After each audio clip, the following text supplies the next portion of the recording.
I was just trying to figure out how many hours roughly I've put into practicing music, and I came up with about 45,000 hours.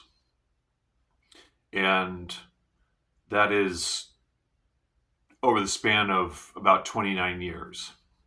So throughout my life, practicing has gone up and down as far as how many hours I'm putting in every day. And the philosopher Confucius, the writer Mark Twain, they have this quote that's similar that goes, find a job that you love to do, and you'll never have to work a day in your life. And that's how I feel about music and practicing and teaching. None of this is work for me. There have been times in my past where I would feel like I'm working. When I was in music school, there was times when I was working on stuff because it was stuff that I didn't really want to do, but I wanted to achieve the goal of becoming a better musician, and I wanted to be a good student, and I wanted to get good grades in music school. I wanted to graduate from there. So there was some work involved, but most of my musical life has just been enjoyment and fun. When I say 45,000 hours of practicing, and when I talk about practicing in here for many hours every day, I'm having a ball. I'm having a great time. There's really no work involved. I enjoy practicing a lot of different stuff. Like I enjoy practicing very technical stuff, theoretical stuff, conceptual stuff, improvisational stuff, tunes. The list goes on and on. But there's tons of stuff in music that I wouldn't really have fun doing. Like I have no interest in. I did it in school a little bit. Or learning how to orchestrate, for instance, for an orchestra, or writing big band charts. Those things don't interest me, at least not right now. Maybe in some years it might become of interest, but uh, I was kind of interested in learning how to write for orchestras, and that's why I was studying it in music school, but it never stuck. So I'm just saying, like, there are things in music that I know I wouldn't have fun doing because I'm just not interested. So that makes me um, want to say that it's really important that you trust your intuitions when it comes to what you should practice, because everyone practices differently. Jimi Hendrix talked about how he never really practiced, scales and arpeggios and, kind of technical stuff. He was always working on just trying to make music happen and be creative and discover new ideas, musical ideas. Certainly he had to learn, some of the chord shapes, and he would take chords like a regular G major chord. I'm sure everybody that knows Hendrix's playing already knows this, but like a common G chord, and then he would finger it like that, and then he would add like little embellishments on the basic chords, So he would spend time doing that kind of stuff, like experimenting with some of the common stuff and trying to figure out new ways to do it. But then someone like Steve Vai talked about doing, practicing 10 hours a day. And he laid out all the different things he practiced. And it was a lot of technical stuff. There was some ear training in there. There was some creative stuff in there, but it was a lot of technical stuff. And John Petrucci is the same way, when he talks about the things he would practice. It was a lot of, arpeggios for an hour, sweep picking for an hour, scales for an hour, metronome work for alternate picking. Like it was very technical stuff. And so you have to factor in, which is just a really important thing to keep in mind, that what you practice, what you work on, what you're spending your time in the practice room doing, that's going to come out in your playing. So you want to be very thoughtful and considerate about,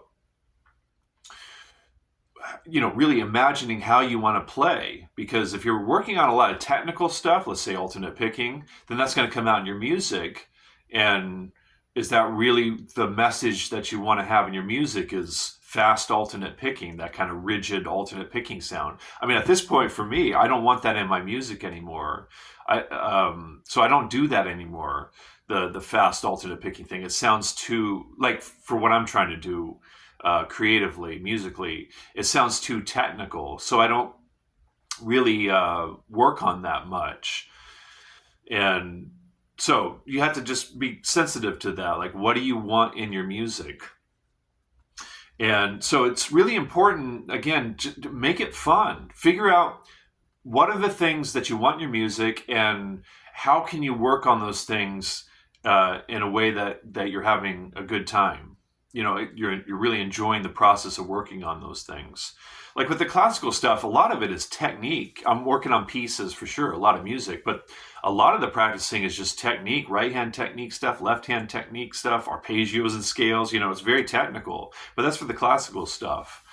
And yeah, so a couple really important things besides those things I've already mentioned, a couple more things that have been really important in my journey that I'd like to pass on is it's actually really good to take breaks. If you've been working on some stuff for a while,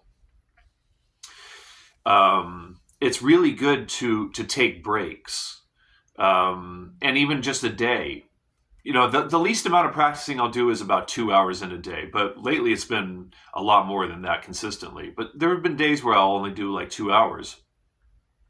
And I find if I kind of back off on the practicing, I come back, a lot of the things I was working on really come together. The philosopher and mathematician Bertrand Russell talked about if he was working on a problem and he kind of hit a wall with a certain problem, mathematical or philosophical problem, he learned over time that if he took a break from working on that stuff and came back to it some days later, the answers were there for him. They were just because your brain is doing a lot of the work subconsciously. Like all the work you've been doing, all the stuff you've been putting into your brain, then incubates when you take a break from doing the work or the practicing or the studying. It's incubating in your brain. So when you come back, then your brain did all the work for you in that little time that you took off. So that's a big one. Yeah, that's huge. And it's really, really important that you stay with the material. Like most of the stuff I'm practicing, it's the same stuff day after day after day. And I keep practicing the same stuff until I don't feel like it anymore. But I just wanted to highlight the importance of staying with the same material. Like you don't want to practice one thing one day and then the next day something different and then the next day something different. You won't really develop anything that way. So you really have to stick with the same material day after day after day. And depending on your interest in those areas and depending on, how much time you put into it, you have to just, again, trust your intuitions with that kind of stuff. Another important thing is don't cling to the results. Let the results appear in a way that are surprising to you. I was working on some classical stuff for, some months, some months. And recently the results are really showing themselves. And so you can't control when the results appear. All you can control is the process that leads you to the results. So just focus on the process. And like I'm saying, let the results surprise you. Because that's when it's time for the results to happen, is when it just appears, when they just appear in your playing. So that's a big one. Just some kind of looser things to kind of mention. Create a practice space that's enjoyable for you to live in. I have all these different things that are in my practice room that make it enjoyable to exist in, and I'm over time tweaking these things. Recently I got rid of my pedal board, so my pedals are laid out differently, and I really like the way they look, and my surroundings, everything from I got this new coffee mug with the treble clef, and just having this in here with my delicious coffee in the morning while I'm practicing, and just create your practice environment, something that you enjoy existing in. That helps a lot. Yeah, so there's some takeaways for you guys to think about maybe and consider. yeah, there's certainly a lot more to get into, but I thought I'd just share those few tidbits with you and trying to think if there's anything. Yeah, those are the main ones I wanted to touch on. Cool. All right. Enjoy.